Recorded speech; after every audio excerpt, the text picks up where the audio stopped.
عم الشيخ عبد الله. نعم. العروسه دلوقتي بتقول لك انها مش هتلف لك كده الا لما تقرا ايات تدخل دماغها، غير اي قراءه انت قراتها قبل كده. قراءة ما حصلتش. أعوذ بالله من الشيطان الرجيم.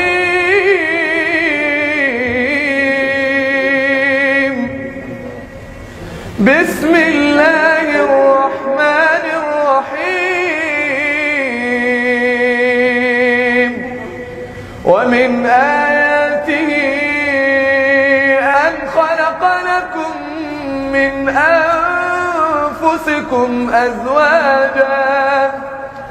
أزواجا لتسكنوا إليها وجعل بينكم مودة ورحمة إن في ذلك لآيات لقوم يتفكرون.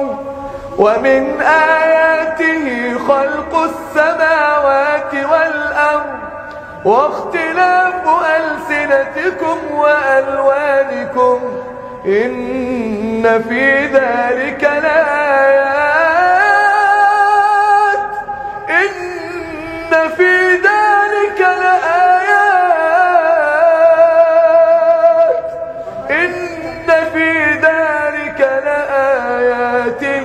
للعالمين.